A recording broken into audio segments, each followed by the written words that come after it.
이게 문제예요. 이건 다 틀렸어요. 이런 방식으로 운동하면 찌울 수도 없고 뺄 수도 없어요. 살을 빼는 문제는 의지의 문제가 아니라고 얘기해요. 그건 의지의 문제가 아니라 호르몬을 어떻게 관리를 할지. 적어도 다이어트를 하기로 마음을 먹었으면은 액상 과당은 무조건 돼요. 성공하는 유일한 다이어트는요, 힘이 세지는 다이어트.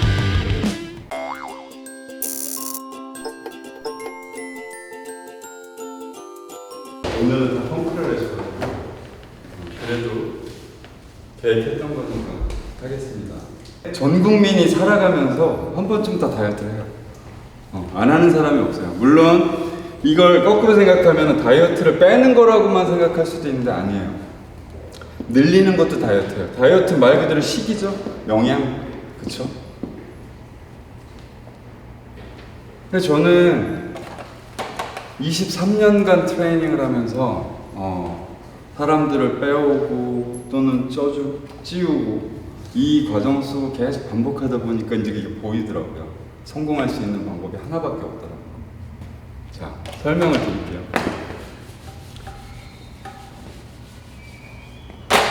제가 이걸 하고 있으니까 억지로 끼워 맞추는 거다 이렇게 생각하시는 분도 있는데 일단 아니고요. 자, 정답은 근육에 있어요.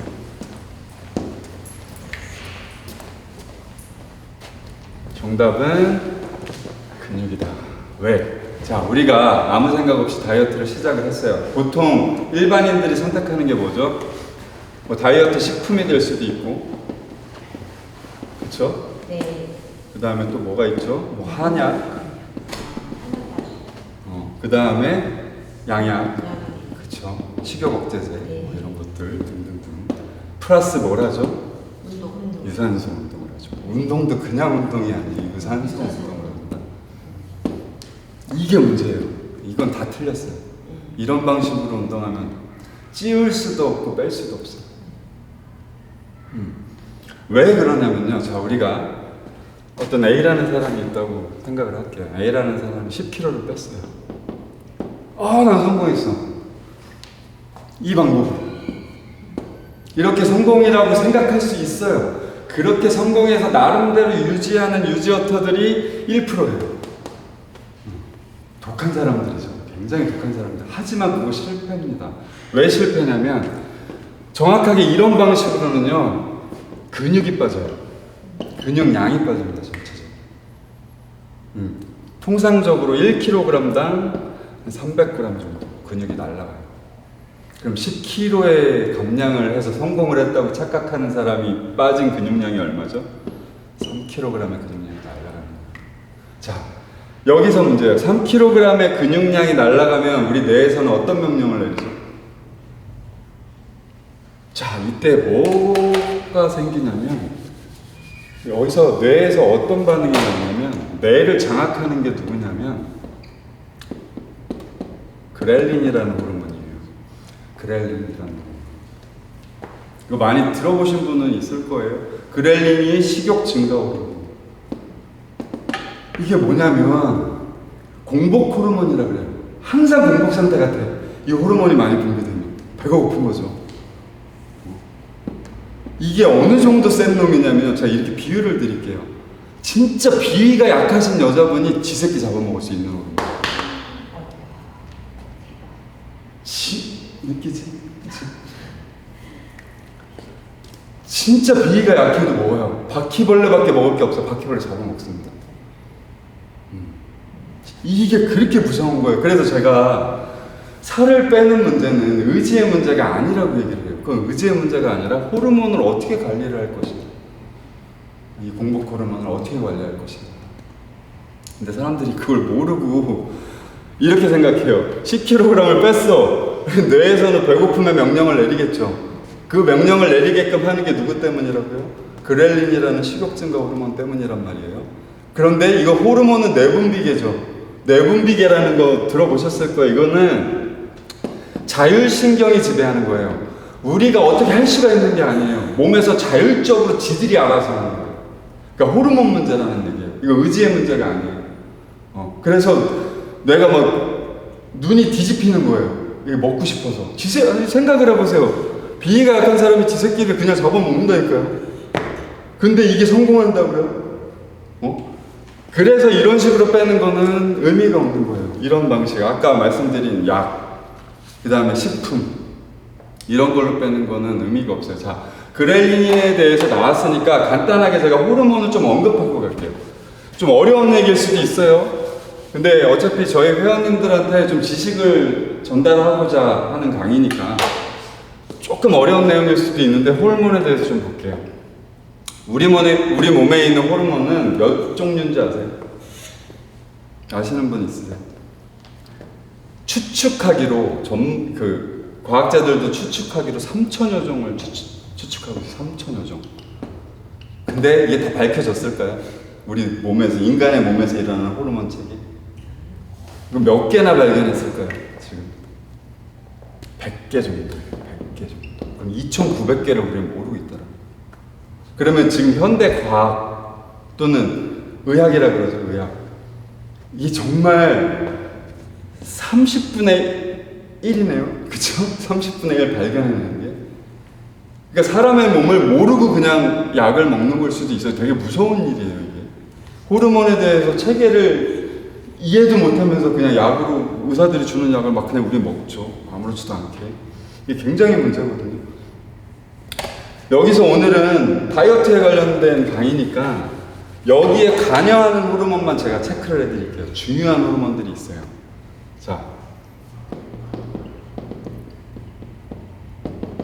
아디포넥틴이라는 호르몬 들어보셨을 수도 있고, 이게 뭐냐면 이게 진짜 우리 몸에 좋은 호르몬이에요. 이게 뭐냐면 체지방을 태워서 에너지를 쓰려는 경향을 갖고 있는 호르몬이에요.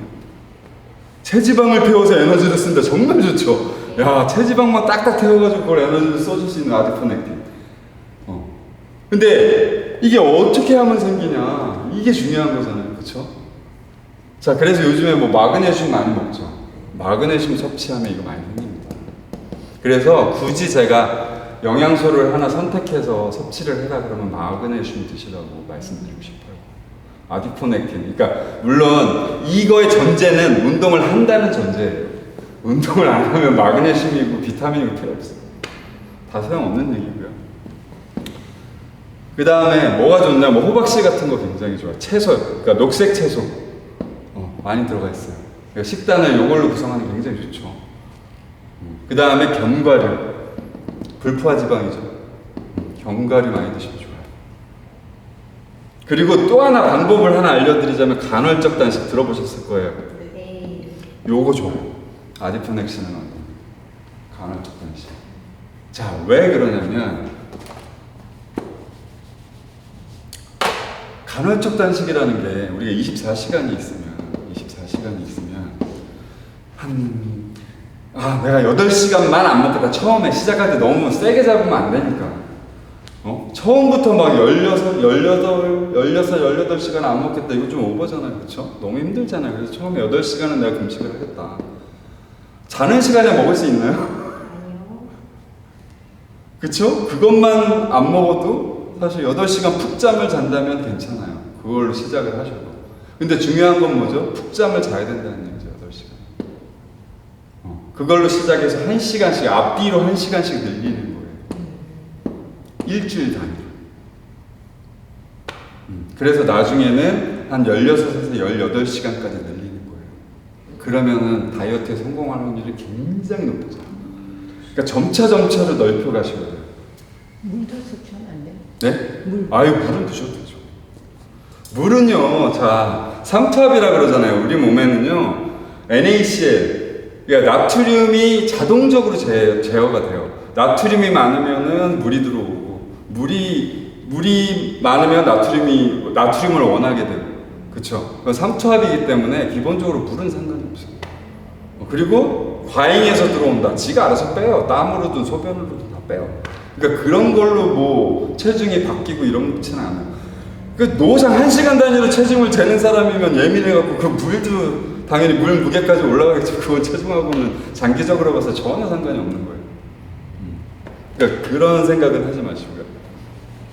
어쨌든 호르몬을 지금 제시를 하는 거예요. 네. 자, 아디포넥신, 우리의 친구의 친구, 좋은 호르몬. 러브 표시할게요. 좋은 호르몬. 두 번째가 그렐린이에요. 아까 말씀드린 공복 호르몬. 이거 악당이죠, 악당. 완전히 악당이에요. 말씀드렸죠? 비위가 약한 사람이 지 새끼 바퀴벌레 다 잡아먹으시는 거예요. 그거야. 네가 밤마다 느끼는 게 그런 거야. 그러니까 선생님은 이해를 해, 그걸. 자, 그렐린과 반대 관점의 호르몬이 있어요. 식욕을 증가시키는 호르몬이 있다면 뭐가 있죠? 식욕을 억제하는 호르몬도 있죠. 이게 렙틴이에요, 렙틴. 렙틴이라는 호르몬이 있습니다. 식욕 억제 호르몬이에요.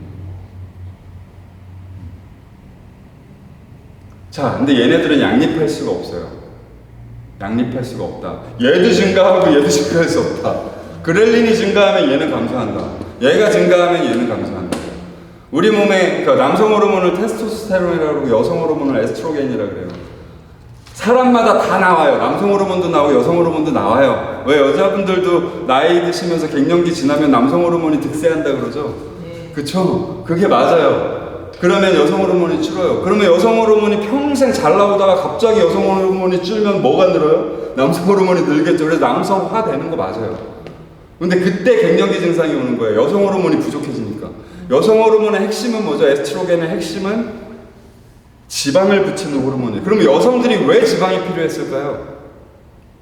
태아보호의 본능 때문에. 그리고 그래서 복부 쪽에 지방이 많이 있어요.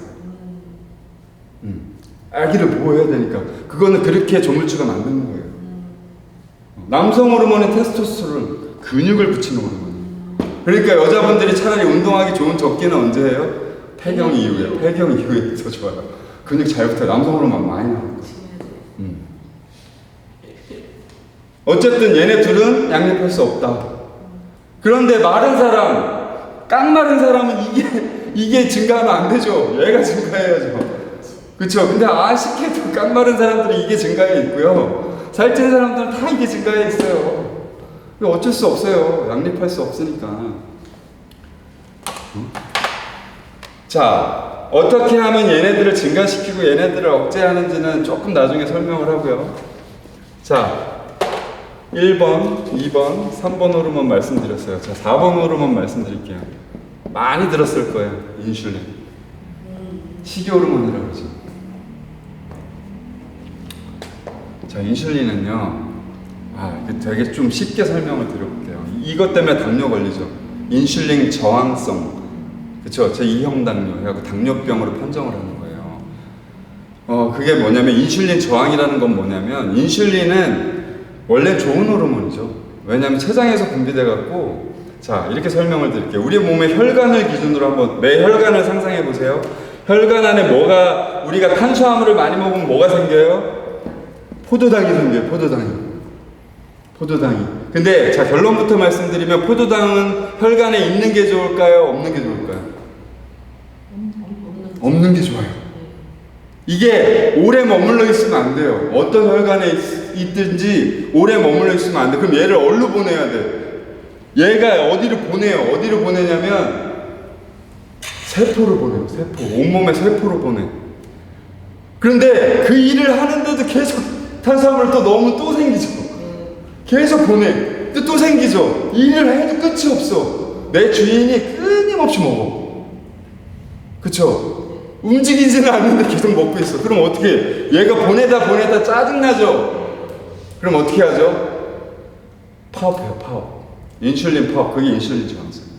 야, 24시간 일해야 되니 내가? 이런 거야, 인슐린이. 야, 나 이제 도저히 못 해먹겠다. 나 이제 파업할랜다. 그래서 저항이 생긴 거예요. 이제 지역화를 못 해.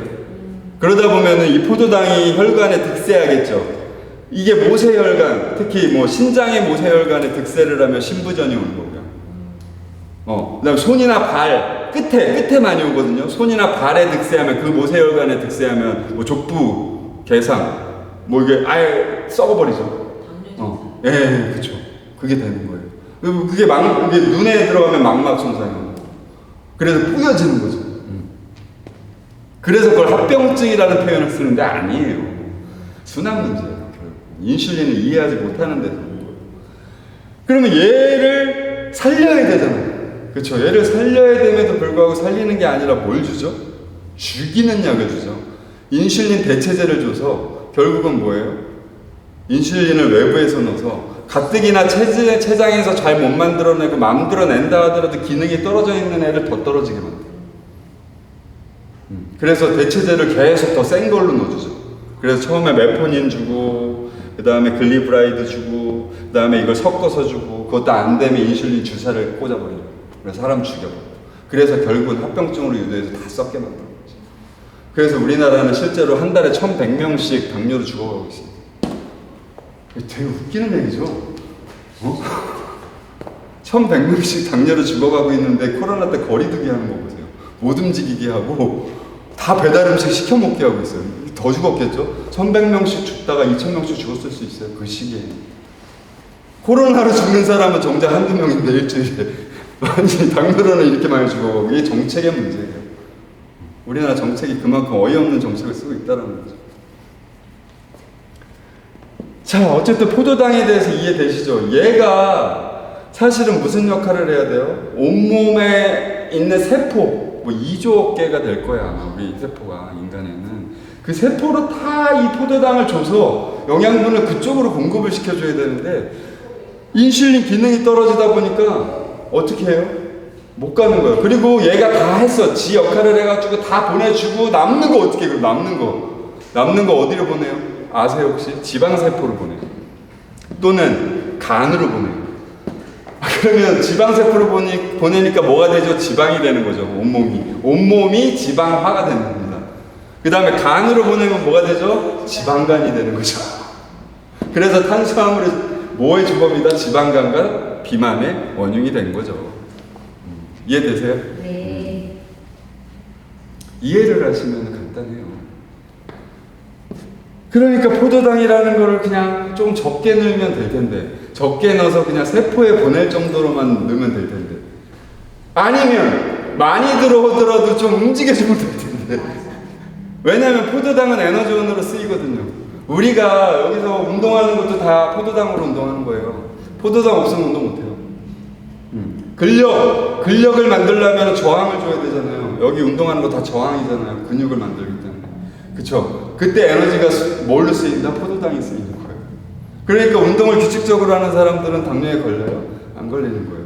근데 우리나라 시스템, 아까 회원님들 똑같은 소리를 하셨는데 50대 초반부터 당뇨 고혈압약을 처방을 해줬대. 교통사고 나셔가지고 그냥 병원에 입원했는데 뜬금없이 그 검사를 하더니 약을 주더래요. 그래서 제가 여쭤봤어요. 회원님, 혹시 다른 방법은 얘기 안 해주시던가요? 네, 그냥 약을 줘요. 그리고 지금은 결국은 고지혈약까지 3개 세트로 3종 세트를 다 드시고 있어요. 참 너무 답답한 현실이지만 어쨌든 인슐린을 조금 더 이해를 해보면 얘가 파업을 하지 않게 만드는 게 굉장히 중요해요. 그래서 적절한 운동과 그렇죠? 근데 선생님 질문이 있어요. 왜 지방간 그러면 술을 많이 먹는 사람들이 지방간에 많이 걸린다고 하잖아요. 그 원인이 술은 없어요? 술이 알코올이 뭐가 문제냐면요. 네. 지방을 붙이는 효소를 분비시켜요. 알코올 자체. 그래서 알코올을 많이 먹게 되면 배고픔이 증가해요. 그래서 술만 먹으면 날아가는 칼로리가 될 수 있는데 거기에 더불어서 암만 몸에 좋은 걸 먹어도 그거는 다 지방으로. 그러니까 그 날아가는 술의 칼로리가 다른 안주와 더불어서 같이 칼로리로 합산돼 버려요. 그러니까 술 먹는 사람은 이걸 막을 수가 없는 거죠. 그래서 술부터 끊어야 되는 게 맞아요. 그러니까 술을 계속 주기적으로 규칙적인 반복을 하시는 분들은요, 네. 몸이 망가지는 건 시간 문제. 네. 반주로 먹는 당연하죠. 근데 반주로 먹든 어쨌든 그렇게 쌓여진 칼로리를 소비할 수 있다면 괜찮아요. 그래서 밤에 먹는 게 제일 안 좋은 거예요. 왜? 소비할 일이 없잖아요. 낮에 먹었으면, 낮에 그걸 먹었으면 운동이라도 해갖고 소비라도 하지만 밤에 먹은 거 어떻게 해? 자면서 다 지방세포로 보내고 간으로 보내는데. 근데 술은 다 밤에 먹잖아요. 그러니까. 아침도 밤. 그래서 그 낮술을 먹어야 되나? 아침에 먹어야 돼. 모닝술 먹어야 돼.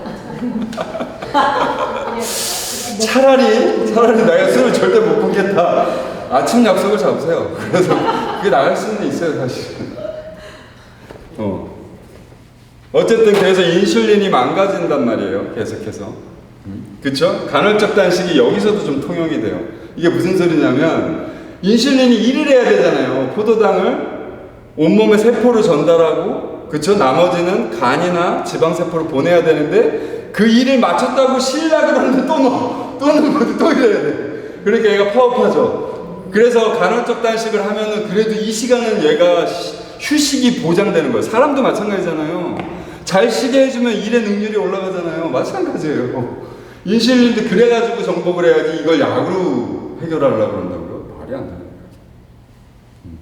그리고 저번 시간에 뭐 안 나오신 분들 많으니까 다시 설명을 해드리면, 처음에는 거의 고혈압약을 먼저 줘요. 자, 요거부터 간단하게 다시 설명을 드릴게요. 고혈압이 왜 생겼다고요? 자, 우리 심장이 있어요. 심장이 있는데, 심장이, 자, 우리가 500g의 체중이 증가하면 우리 몸에는 새로운 혈관이 몇 킬로미터가 생성이 될 것 같으세요? 3km의 새로운 혈관이 생겨요. 500g만 쪄도. 그쵸? 그러면 5kg가 찌면 30km의 새로운 혈관이 생겨요. 우리 몸에는 지구 2바퀴 반의 길이의 혈관이 있어요. 그 혈관들로 심장은 다 피를 보내줘야 돼요. 왜? 피의 역할이 뭐니까? 영양분과 산소를 전달하는 역할을 하고 있어요. 그게 없으면 어떻게 되죠? 그게 안 오면 암이 되고, 그게 안 오면 치매가 되고, 그게 안 오면 파킨슨이 되고. 그러니까 우리가 알고 있는 모든 병명은 결국은 순환계통의 문제예요. 호르몬 문제가 내분비 문제라고 보시면 돼요. 그러니까 순환계통이 우리 몸엔 두 가지가 있어요. 혈관하고 그 다음에 림프, 내분비계. 이 두 가지가 순환을 해요, 우리 몸에서. 둘 중에 하나만 망가져도 병이 되는 거예요. 이해되시죠? 그래서 병명이 무수히 많죠. 의사들이 코드를 주는 병명은 무수히 많지만 사실은 뭐다? 순환 문제다. 거기서 시작되는 거다. 그럼 얘가 새로 생긴 혈관에 피를 보내려고 막 노력한 게 고혈압이에요. 살려고, 그러니까 심장이 자기가 살려고 보낸 거란 말이에요. 살려고 보냈는데 뭘로 죽여요? 약을 넣어서 죽이고 있죠, 인간이. 약을 넣으면은 얘가 살려고 뇌에 새로 생긴 혈관이 뇌에 있다고 생각을 해보세요. 일로 보내려고 혈압을 올린 건데 약을 넣어서 떨어뜨렸어. 그럼 일로 가요, 못 가요? 그래서 고혈압약의 부작용이 뭐죠? 뇌경색, 그쵸? 뇌졸중, 그쵸? 뇌출혈, 뇌와 관련된 질환, 치매, 그럼 파킨슨. 무게가 빠지면 혈관 길이가 줄어요? 혈관 죽는 혈관이 많이 생기겠죠. 아무래도 단위 면적이 줄면은 아무래도 걔도 축소가 되겠죠. 혈관도 죽는 혈관들 많이 생겨요. 그러면 혈압이 떨어져야 정상이잖아요. 저 이런 데 아니죠. 끝까지 들으셔야 되는 게 거기서 끝내면 안 되는 거예요. 자, 여기서 자 이런 노력을 약으로 죽여놨어. 그래서 저희가 이런 얘기하거든요. 고혈압약 드시고 오지 마세요. 왜? 혈압이 떨어졌는데 운동하면 심장이 뛰어야 돼요? 안 뛰어야 돼요? 뛰어야 되죠. 한 2배로 뛰죠. 안정시 심박수가 우리가 60회 정도 돼요. 60에서 80회. 그럼 운동하면 150에서 160회까지 뛰죠. 그쵸? 그런데 혈압약을 먹고 혈압을 낮춰서 운동하러 오면 어떻게 돼요? 어지러워 쓰러져요. 갑자기 쓰러지는 게 그런 경우예요. 그러니까 큰일 나는 거예요. 근데 그 관점에서 보세요. 이렇게 심장에 살려는 노력을 약으로 죽여버리면 심장은 앞으로 살려고 할까요? 그래서 심장 기능이 계속 떨어지는 거예요. 야, 너는 혈압을 잡아야 되니까 심장은 죽어라. 이거죠. 그러니까 너는 혈압을 잡아야 되니까 뇌를 죽여라.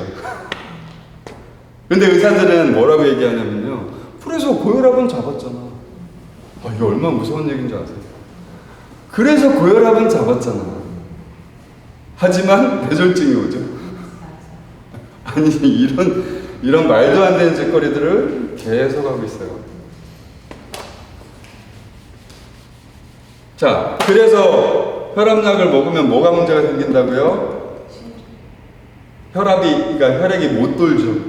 못 돌죠. 혈액이 못 도니까 결국은 가야 될, 세포로 가야 될 힘이 어디 남아있어요? 혈관에 그대로 남아있죠. 그러면은 담요가 돼요, 안 돼요? 얘가 계속 일해야 되잖아요. 못 가니까 계속 치워야 되잖아. 어디를 보내질 못하니까. 그러니까 당뇨병이 생기는 거고, 그래서 그 남은 찌꺼기들이 지질이 돼갖고 고지혈이 생기는 거고, 우리가 혈압약, 당뇨약, 고지혈약은 순차적으로 먹게 돼 있다. 하나를 먹으면 세 개를 먹어야 된다. 그리고 그 안에서 오는 부작용들은 고스란히 다 받아들여요. 아시겠죠? 네. 당뇨약의 마지막은 뭐예요? 인슐린 꽂다가 괴사돼서 죽는 거죠. 마지막 하나의 호르몬이 뭐냐면 이거 들어보셨을 거예요. 코르티솔. 스트레스 호르몬, 스트레스 관리 호르몬. 이걸 이 코르티솔을 설명을 드릴게요. 어떤 상황에서 많이 분비가 되는 거냐면 호랑이가 쫓아온다고. 어떻게 해야 돼? 순간적으로 심장박동 막 뛰죠. 그때 폭발적으로 움직여야 되죠. 호랑이가 쫓아오는데 전력으로 뛰어야 되죠. 그때 나오는 호르몬이에요. 코르티솔. 그래서 이걸 스트레스 호르몬이라고 그래요. 근데 우리 현대인들 어떻죠? 만성 스트레스죠. 만성 스트레스. 그러니까 맨날 얘가 방어하려고 나와요. 코르티솔이. 맨날 방어하려고 나와요. 근데 얘가 많이 나오면 뭐가 문제가 생긴다? 첫 번째, 복부 비만이 생긴다. 얘가 나오면 뭐가 증가하냐면 에스트로겐이 증가해요. 에스트로겐 아까 말씀드렸죠. 배가 살이 찔 수밖에 없어요. 왜? 태아 보호의 본능에 에스트로겐이 있어요. 그래서 코르티솔이 증가하면 에스트로겐이 증가합니다. 그래서 복부 비만이 된다 결국은. 그러니까 결국은 이 비만을 막을 수가 없어요. 이 코르티솔은 최대한 관리를 해주셔야 되는데 이 코르티솔이 안 나오게끔, 그러니까 이거예요. 코르티솔을 줄이는 방법은 세상에 없어요. 근데 억제하는 방법은 있어요. 그러니까 코르티솔이 예를 들어서 코르티솔이 안 나오게 하는 방법은 있어요. 줄이는 건 없지만 억제는 할 수 있다라는 게, 이게 왜 복부 비만이 되냐면 코르티솔이 나오면은 이 스트레스 호르몬이기 때문에 배가 고파요. 그래서 그렐린이 득세를 해버려요. 그래서 배가 고픈데 그 핵심이 뭐냐면 이런 거예요. 액상과당. 이거 들어보셨죠? 네. 우리가 사 먹는 모든 거에 액상과당이 들어가 있어요. 식품회사가 이걸 발견했어요. 액상과당이라는 걸 발견하고 환호성을 지른 거야. 얘를 먹으면 먹을수록 먹었어. 액상과당을 먹었는데 배가 또 고파. 또 고파. 계속 고파. 코르티솔이 계속 나와. 그래서 액상과당을 발명하고 식품회사들이 환호성을 질렀어요. 야, 이거 사람들한테 먹이면 우리 거 계속 먹겠다. 액상과당이 주범이에요. 얘를 줄이려면 이걸 줄여야 돼요. 얘를 먹는 한, 다시 말씀드릴게요. 액상과당이 몸에 들어오잖아요. 코르티솔이 증가해요. 코르티솔이 증가한다는 건 복부 비만을 또 강요하는 거기 때문에 또 배가 고파요. 그럼 또 먹어요. 악순환이죠. 이 악순환이 계속 반복이 되는 거예요. 그래서 적어도 다이어트를 하기로 마음을 먹었으면은 액상과당은 무조건 필요해요. 여기다가 뭐 추가를 한다면 액상과당만큼은 아니지만 뭐 MSG, 그치? 그 다음에 뭐 과자에 많이 들어가 있는 게 뭐죠? 트랜스지방. 이런 것들만 주의하시면 돼요. 그러니까 저는 다이어트 할 때 이런, 자, 호르몬은 5가지예요, 이렇게.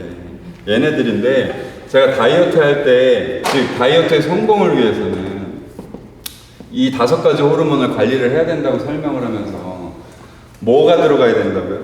근력 운동이 들어가야 돼요. 자, 아까 코르티솔이 뭐라 그랬죠? 호랑이가 쫓아오는데 폭발적으로 힘을 내는 거예요. 근력 운동은 지금 해보셔서 아시죠? 레그 프레스 할 때 얼마나 힘든지 아시죠? 그 폭발적인 힘. 얘를 줄일 수가 있어요. 폭발적인 힘을 내면 코르티솔이 줄어요. 그래서 근력 운동을 하셔야 돼요. 근력 운동이 또 좋은 장점이 뭐죠? 인슐린. 그쵸? 자, 이렇게 설명을 드릴게요.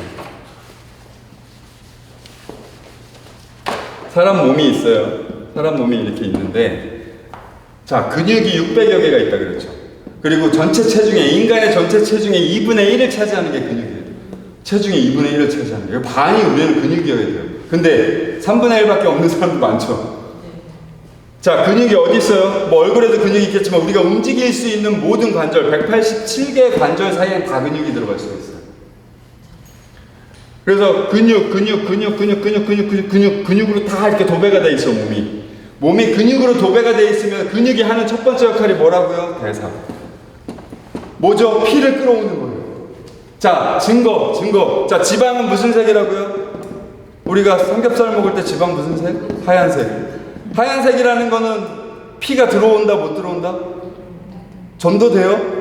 안 되죠. 그러니까 하얗잖아요. 그럼 살코기는 빨개요. 피가 들어온다는 거죠. 그러니까 근육은 빨갛고 지방은 하얗죠. 그러니까 결국은 뭐냐면 근육이 이렇게 온몸에 있으면 피가 다 가는 거예요. 그래서 근육 운동이 필요한 거예요. 순환을 시키기 위해서. 그래서 아까 그 호르몬 계통의 문제하고 맞물려서 들어가는 거예요. 같이 대사를 해서 살릴 수 있는 거예요. 자, 그러니까 다이어트에 성공할 수 있는 유일한 방법은 뭐다? 근력 운동 플러스 식이인데 요거를 안 먹는 거예요. 굶는 게 아니고, 자, 굶으면 뭐가 올라와요? 코르티솔 올라와요. 그쵸? 그렐린 올라와요. 그쵸? 나쁜 놈들 다 올라와요. 좋은 놈들 다 죽어요. 좋은 놈들 인슐린 죽죠. 그 다음에 렙틴 죽죠. 아디포넥틴 죽죠.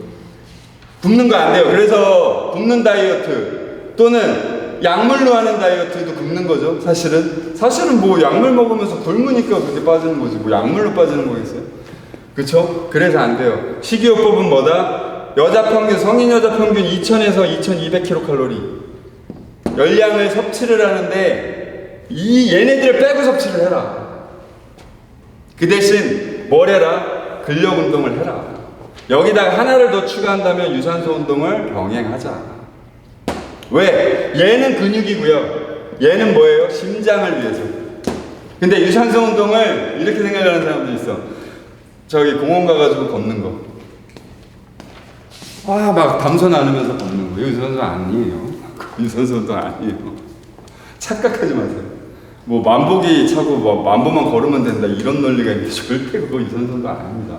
유산소 운동의 정의를 드릴게요. 심장이 강화될 수 있느냐 없느냐. 심장을 싸고 있는 근육이 불수의근인 심장근이죠. 심장근육은요, 걔가 강화가 돼야지 심장이 강화가 되는 거예요. 심장근이 개사되면 심근경색이라는 질병이 오죠. 그쵸? 심근이 경색되는 거예요. 그러니까 심장이 강화가 되려면 뭐가 있어야 돼요? 유산소 운동도 저항을 맞이해야 돼요. 우리가 근력 운동 어떻게 키우죠? 점증부하와 과부하. 이번 세트보다 다음 세트는 조금 더 무겁게, 하지만 개수는 줄여서 또 무겁게 그쵸? 이게 점증부하죠. 그리고 못하겠을 때 한두 개 더 하는 게 이게 과부하죠. 심장도 마찬가지예요. 유산소 운동도 그렇게 하셔야 돼요. 내가 속도 3으로 걷다가 하나도 안 힘드네. 4로 올리고 경사도 올려볼까? 경사도 5로 하다가 6으로 요번 주에는 하나씩 더 올려볼까? 7, 5 계속 그러다가 뛰다가 1분간 쉴까? 하고 다시 쉬었다가 좀 안 하면 다시 올라가 또 뛰고. 이게 인터벌 트레이닝이잖아. 이게 심장을 강화시키는 유산소 운동. 이해되시죠? 두 축이 있어요. 사람들이 제대로 된 대사를 하려면 심장하고 근육이 살아있어야 돼요. 둘 다 뭐다? 저항을 통해서 만드는 거다. 절대 공원 산책으로는 심장 강화 안 된다. 아셨죠? 네. 자, 다시 설명을 드릴게요. 다이어트에 성공할 수 있는 유일한 방법이 이 플랜이에요. 식이요법이라고 할 것도 없죠. 그냥 좋은 음식을 먹어라. 그러니까 요리해서 먹어라 이거예요. 그냥 네가 만들어서 먹어라. 살아있는 걸 먹어라 웬만하면. 그런데 식단을 아까 말씀드렸죠. 자기 전에 먹는 거 돼요 안 돼요? 그때 너무 배가 고파. 그러면 견과류 조금 먹는다든가, 야채, 자연 탄수화물인 야채, 녹색 채소를 먹는다든가, 거기다가 뭐 단백질, 뭐 삶은 달걀 같은 거 한두 개 정도 먹는 건 괜찮아요. 하지만 이 포도당을 만들면 어떻게 되죠? 포도당을 만들면 그건 다 지방간이 되고 지방이 되는 거예요. 그리고 여기다가 뭐 방법을 하나 선택을 한다면 간헐적 단식의 방법을 하나 넣어가지고 딱 세팅을 해주면 다이어트 되죠. 그래서 자는 시간이 10시야. 예를 들어서 10시면은 간헐적 단식 시간을 한 7시부터 하면은 바로 자는 시간까지 그냥 쉬어버리면 되니까. 아침에 일어나서 입맛 없는 사람은 조금 더 해가지고 간헐적 단식 시간 잡아놓고 나머지 시간 때문에 먹는 거예요. 먹지 않는 다이어트는 왜 문제가 생기냐? 먹지 않는데 근육의 재료가 있어요? 없어요. 그러니까 근육 안 만들어지잖아요.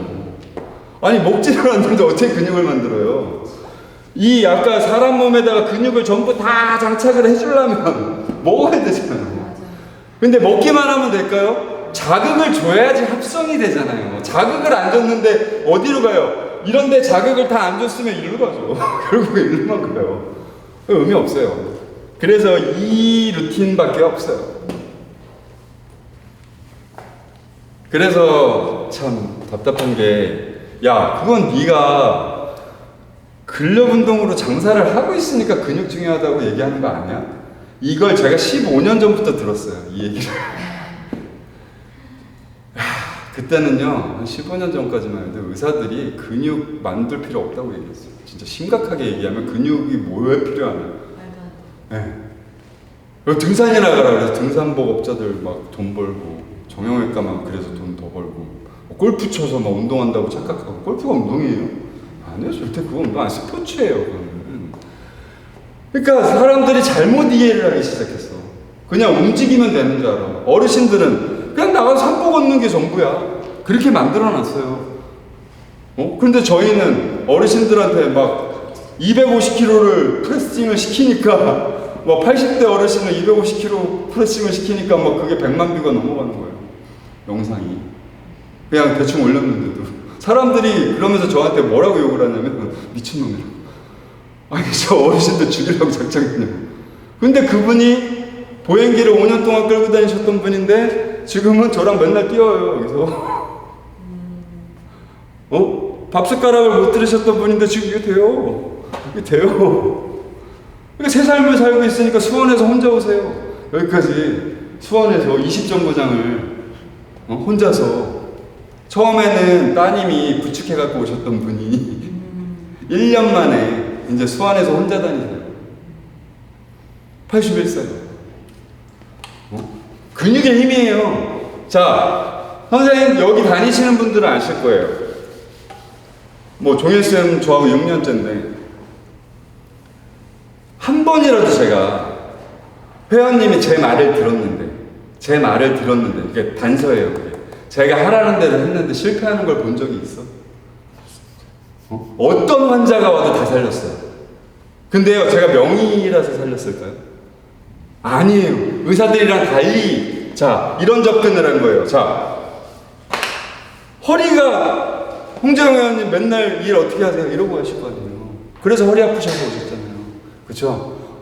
근데 우리가 병원을 가면은, 자발적으로 병원을 가면은 엑스레이 찍고, 뭐 MRI 찍고, 그 다음에 뭐 하죠? 이거 주사 한 대 맞아보고 안 되면 뭐 풍선도 넣어볼까요? 그것도 안 되면 뭐 째가지고 수술할게요. 이러죠. 아니, 잘 생각해보세요. 이거 해가지고 아팠어. 이거 해가지고 아팠어요. 이거 해가지고 아팠는데 가서 째가지고 신경박리를 한다고요? 그러면 그 신경이 살아나면 다시 안 아플까요? 그러면 이렇게 돼 있는 사람이 수술을 하면 이렇게 돼요? 아니잖아요. 그쵸? 아니잖아요. 네. 그런데 사람들은 그걸 믿어요. 아니, 이빨 썩은 애가 뭐라고, 이빨 썩어서 아프게 치료를 받았어. 신경 치료를 받았어. 엄마 아파. 다음부터 안 아프려면 어떻게 해야 돼? 이렇게 묻지도 않겠지. 그냥 병원 가면 된다고 교육받았으니까. 근데 저도 몰랐어요. 사실 저도 어렸을 때 이빨 아프면 치과 갔거든요. 근데 아프지 않더라고요. 그게 왜 안 아플까 했는데 신경치료. 신경을 끊어버린 겁니다. 지금 생각해서 알았어요. 아니, 나는 그걸 어렸을 때 그걸 왜 몰랐을까? 통증이라는 게 결국 염증이 신경과 맞닿았을 때 생긴다는 걸 왜 몰랐을까?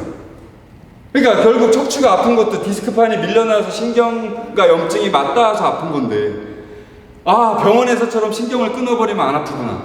그러니까 수술 받은 사람이 수술 받고 한두 달은 안 아픈 거예요. 끊어놨으니까 그게 살아나기 전까지 안 아파. 그 다음에 여러분들이 맞는 스테로이드도 신경 괴사시키는 거죠. 그러니까 주사를 맞았는데 저 정형외과를 갔는데 명이야. 주사 한 대 맞았는데 안 아파. 신경을 죽여놨으니까. 이게 얼마나 무서운 일이에요. 그렇게 해서 계속 죽어가면 어떻게 되죠? 큰 병이 되는 거예요, 나중에. 그러면 자, 우리는 상식, 저는 왜 나 고칠 수 있었냐? 그분들은 수술을 시켜서 또 아프게 만들었지만 저는 완치를 시켜요. 어떻게 완치를 시켰냐? 이 습관을 만들어버렸어요. 그리고 이걸로 끝낸 게 아니야. 이 상태에서 근육을 붙여버렸어, 앞뒤로. 알죠? 저희 클럽은 고립을 안 하면 운동을 안 시켜요. 이 상태에서 밀고 이 상태에서 당기게 만들어요. 그러니까 이런 근육이 생겨버리는 거예요. 결국 그게 생기면 허리 아파요, 안 아파요? 안 아파요. 그게 근본적인 거예요. 다이어트도 마찬가지잖아요. 원리를 이해를 해보세요. 원리를. 내가 근육이 빠지면 결국 배가 고프고, 배가 고프면은 쥐라도 잡아먹게 생겼는데 어떻게 안 먹어요? 근데 되게 웃긴 게 뭐냐면 10kg가 빠지면요 나중에 15kg가 쪄요. 주식 아시죠? 주식이 꼭대기에서 무너졌어요. 그래서 여기서 지지를 해. 근데 또 무너졌어. 지지를 해. 마찬가지예요. 우리 신체도 예를 들어서 여기서 시작할게요. 몸무게가 올라갔어. 5kg가 올라갔어. 여기서 지지를 해. 안 올라가. 근데 또 올라갔어. 지지를 해. 안 올라갔어. 올라갔어. 또 지지를 해. 근데 이 이상은 죽어도 안 넘어. 이걸 뭐라 그러냐면, 플래츠 구간인데 이 구간을 뭐라 그러냐면 셋 포인트라 그래요. 셋 포인트. 이게 무슨 소리냐면 이 포인트들이 세팅되어 있는 값이라는 거예요. 제가 회원님들 어떻게 다이어트를 시키냐면 가장 날씬할 때 몇 킬로 셨어요? 45kg였어요. 젊었을 때 45kg였어요. 그러면 언제 쪘어요? 제일 많이 쪘을 때가 65kg. 45kg로 얼마나 기간이 지나갔었어요? 65kg로 얼마나 살았어요? 그리고 중간값이 있어요? 중간에 얼마나 사셨어요? 그게 세트포인트 구간이에요. 그러니까 뺄 때도 65kg에서 뺄 때도 2 이상 넘어가지 않았다면은 여기 55kg다. 만약에 중간값이 이 구간에서도 한 1, 2년 살았다. 그러면요 여기서 여기까지는 뺄 수 있는데 여기서 저항 구간이에요. 안 빠져요. 안 먹어도 안 빠져요. 그때는 견뎌야 돼요. 여기서 지지를 해주고 힘을 계속 키우면서 지지를 해줘야 돼요. 그리고 그게 이제 내릴 준비가 되면 또 내려가요. 그리고 전에 저항값에서 걸려요. 이걸 우리는 관성체중이라, 제 용어로는 관성체중이라고 얘기를 해요. 체중도 관성이 있다. 그 구간에서는 충분히 오래 걸려야 된다.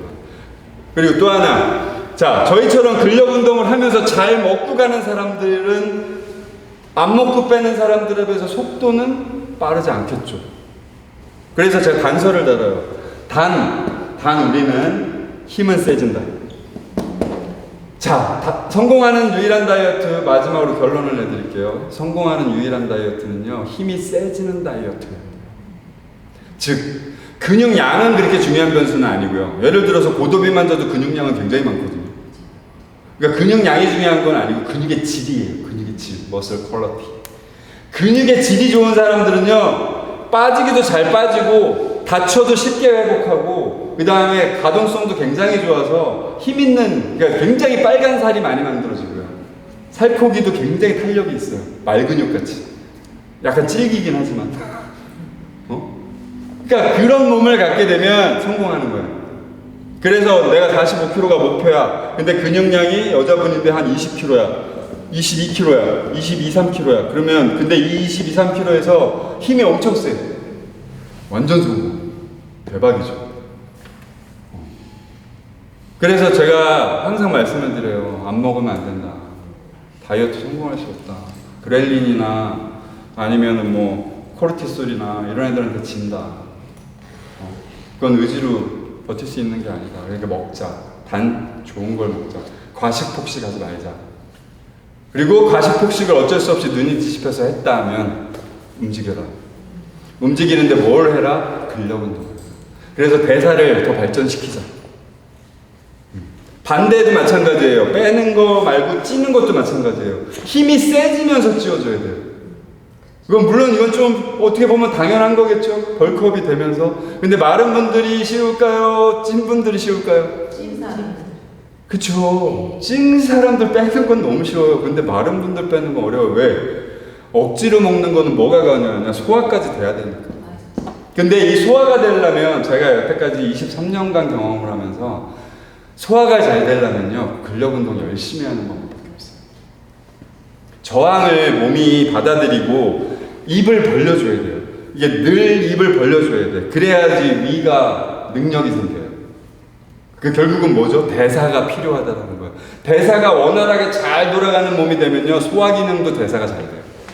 그래서 먹고 싶은 생각조차도 들어요. 그럴 때는. 그러니까 마른 사람들은 그렇게 접근해야죠. 운동을 열심히 하는 방법밖에 없어요. 뭐 주 2회밖에 안 했던 거를 3, 4회로 늘리셔야 돼요. 어쩔 수가 없어요. 그거는 각고의 노력이 필요한 거예요. 주기적인 규칙적인 반복이 들어가요. 어떠세요? 오늘 설득이 되셨어요? 네. 다이어트에 성공하는 이유는? 네. 안 먹. 중요한 건 돌아서는 잊어버려.